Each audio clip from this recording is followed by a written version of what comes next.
Cinema గురించి మాట్లాడమంటే అందరూ నా గురించే మాట్లాడారు. కవితక్క నా గురించే మాట్లాడింది, సాంబశివరావు గారు, మంత్రి గారు. ఇప్పుడు తను నా పాత్రని పోషించడం కోసం వచ్చినటువంటి శివరాజ్ కుమార్ కూడా నా గురించే మాట్లాడుతూ ముగించారు. నేను నా గురించి చెప్పుకోవటం కాకుండా ఇవాళ ఈ చిత్రం నిర్మాణం జరగబోతుందంటే ఈ చిత్రం నేచురల్గా ఉండాలనేటువంటిది నా కోరిక. నేను ఏ పద్ధతుల్లో ఉండేవాడిని, నా పద్ధతి ఏంటి, నా విధానం ఏంటి, నా స్వభావం ఏంటి అనేటువంటిది ఉండాలి అనేటువంటిది. నా స్వభావం ఏంటి అనే దానికి వస్తే ఈ వ్యవస్థలో మార్పు రావాలి, మనందరిలో మార్పు జరగాలి. ఒకరిని ఒకరు మోసం చేసుకునే పద్ధతి కానీ, ఒకరిని ఒకరు దోసుకునేటువంటి పద్ధతి కానీ, ఇక్కడ చిన్నోడు పెద్దోడు అనేటువంటి తేడా కానీ లేనటువంటి వ్యవస్థ కావాలని చెప్పి నేను కోరుకుంటున్న నా స్వభావం అది.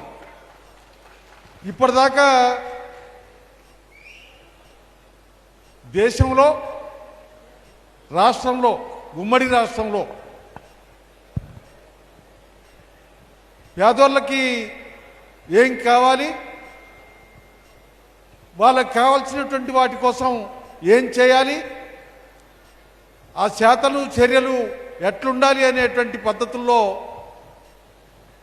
సిపిఐఎంఎల్ ప్రజాపంద పనిచేస్తూ వచ్చింది. ఆ ప్రజాపందలో ఉన్నటువంటి నేను ఇలా మీ అందరికీ ఓ గొప్పగా చిత్రీకరించి చూపించబోతున్నారు. ఇప్పుడు మాట్లాడినటువంటి వాళ్ళు కూడా నన్ను గొప్ప నాయకుడిగా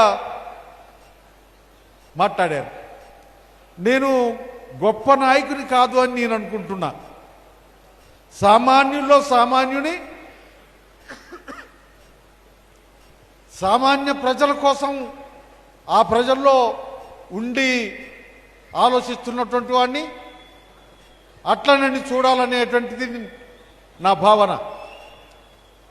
ఇలా ఈ చిత్రం నిర్మాణం జరిగిన తర్వాత ఈ సభకు వచ్చినటువంటి మీరే కాకుండా మన రాష్ట్రంలో, మన దేశంలో ఉన్నటువంటి ప్రజలందరూ చూసి ఆ మార్పుకి స్పందిస్తారని చెప్పి, ఆ మార్పుని అమలు చేస్తారని ఆశిస్తారని నేను కోరుకుంటున్నా, భావిస్తున్నా. ఇలా మనం అందరం ఎక్కడున్నాం, ఏం చేస్తున్నాం, జరుగుతున్నటువంటి పరిణామాలు ఏంటి అనే విషయానికి వస్తే మనల్ని పాలించేటువంటి పాలకులు, ప్రభుత్వాలు మనకు సాలినంత సౌకర్యాలు కల్పిస్తలేరు. మనకున్నటువంటి సమస్యలన్నింటినీ పరిష్కరించే స్థితిలో లేరు. అందుకనే ఆ సమస్యల పరిష్కార దిశగా ప్రయాణం చేయాల్సినటువంటి అవసరం ఉంది. మనం కళ్ళు తెరవడం కాకుండా మన పాలకుల్ని కళ్ళు తెరిపించాలి అనేటువంటి భావన నేను భావిస్తున్నాను. కళ్ళు తెరుచుకొని ఉన్నారా, మూసుకొని ఉన్నారా అనేటువంటి దానికి వస్తే ఎప్పటికప్పుడు గొప్పలు చెప్తున్నారు, హామీలు ఇస్తున్నారు. కానీ ఆ గొప్పలకి సంబంధం లేనటువంటి పద్ధతుల్లో, హామీల్ని అమలు చేసే పద్ధతుల్లో లేరు అనేటువంటిది మనకందరికీ కనపడుతుంది.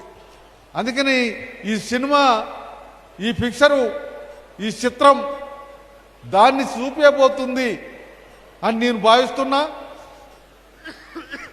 3 సంవత్సరాల నుండి డైరెక్టర్ పర్మస్ దీనికి సంబంధించినటువంటి, నాకు సంబంధించిన నా బాల్యం నుంచి మొదలుకొని ఇప్పటిదాకా ఏంటి అనేటువంటి దాన్ని తెలుసుకున్నటువంటి హిస్టరీని ఇప్పుడు మన ముందు ఉంచబోతున్నాడు.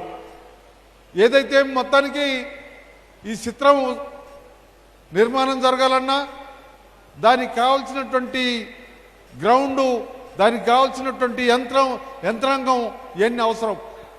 దాంట్లో మరి మనం ఎన్టీ రామారావుని చూసాం, ఇప్పుడు చిరంజీవి గారిని చూస్తున్నాం, ఇంకా చాలామంది సినిమా యాక్టర్లని చూస్తున్నాం, ఆ సినిమాలు చూస్తున్నాం.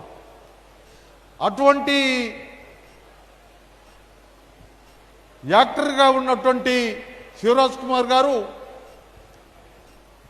పర్మిస్ పోయి కోరగానే ఒప్పుకొని ఓపిక ఇవాళ మన పాల్వంచకి రావటం సంతోషకరమైనటువంటి విషయం. ఆయన ఆ చిత్రాన్ని మనందరికీ ఉపయోగపడే పద్ధతుల్లో, ఈ వ్యవస్థలో మార్పుకు కావలసినటువంటి పద్ధతుల్లో వ్యవహరిస్తాడని, యాక్షన్ చేస్తాడని చెప్పి భావిస్తున్నా. ఇలా పర్మిస్